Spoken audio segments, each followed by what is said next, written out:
Oh, just replacing the expansion valve for my 2006 Sprinter AC. It's pretty tricky to get at. I just did the condenser yesterday. It was pretty good, but the low pressure nut had seized, so that was really hard to get out. I basically had to cut the line off and pull the hose out of the van, put it in the vise, and get that off. But I should have replaced that hose. It's the low pressure hose off the compressor. And that would be the best thing to do because it was all full of oil. That's where it sits. It's all oily down there, usually on these things from diesel fuel spilling and oil and whatever. The compressor's down in there somewhere, believe me. It's hard to tell. But it's there. And then, so going after this today, there it is.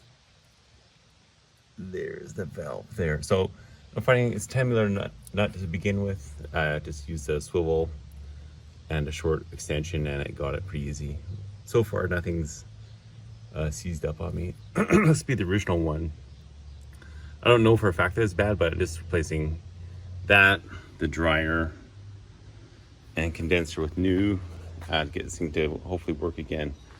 I started out by just basically first test really is just pull this off while it's running and the pressure sensor. And then if the fan and the compressor clutch do work, then at least you know you got a chance. So that's kind of where I'm at. It was leaking here at the condenser fittings. Oh, actually on the old one, it was all plastic. So just used a soapy water and found a leak there just with that air pressure. I'm evacuating the system anyway, so just use air to test. Okay, let's see how this goes. Okay, the 10mm nut is off now, off that stud. This here.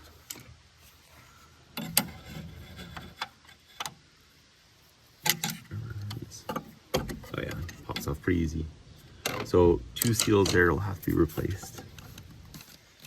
And this just floats. It isn't bolted to the evaporator or the fan body or anything. It just floats on these 2 steel lines coming from the evaporator and the 2 steel lines from your high-low pump. So 4 lines all together. Now I'm gonna have to figure out how to, or what socket gets at these 2 Allen bolts. There's one here, and then the second one is in further. So it's just 2 of the same. It'll show up. It's very difficult to get in here. Those 2 Allen head fasteners, I find that a 4 will fit, so it's probably is actually designed for 4. There's 4mm. A little bit loose though. And then a 5/32 also fits.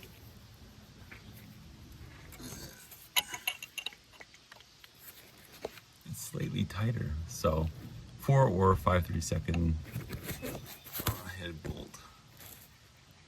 Head. And that will, this is threaded, this piece in the back. And that should release that, and the block will just fall off this way towards the outside of the van. Yeah, there's the parts I have to choose. Air filter, expansion valve, and a set of O-rings too. Receiver dryer. Oh, and condenser came in a separate box, so that's added to this as well. There's the. So the new valve doesn't come with that stud. So just have to pull the stud out, just use 2 nuts. And we're done.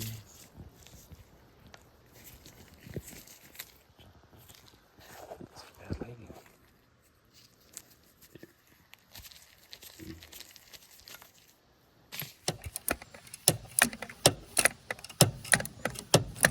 A little tough to get at, but it's really not that bad at all. It's tight enough to pull that plate tight and get the O-rings seated again. I actually reused the O-rings. They're perfectly round and soft, so the 20-year-old O-ring is going to do another 20, I hope.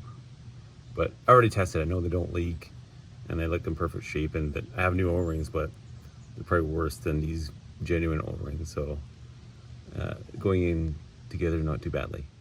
You just had these two lines zip tied out of the way, so let's cut that tie. Actually, let's flip that over. And then they'll go back on. So here's these O-rings. Let's see how they look. Yeah, they're fine.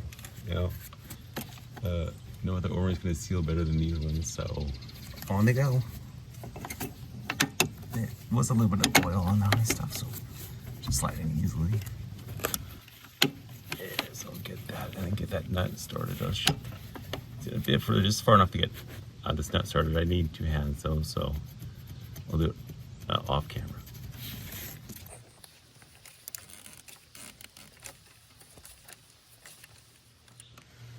Okay, it's all in place. It's not that bad of a job. So one issue is the top line didn't want to go in and seat properly, so it started to caulk a bit here. So I had to back off the nut and make sure that was in far enough so that this flange keeper doodad will get it on straight.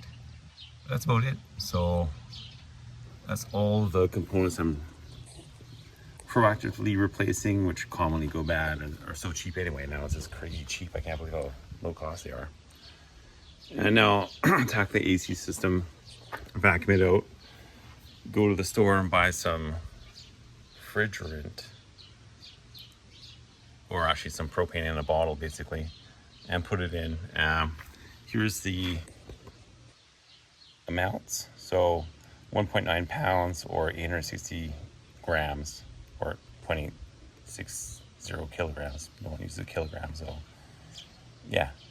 Put that in and probably 2 to 3 ounces of oil and see what happens. Okay, thanks a lot. Have a great day. Goodbye.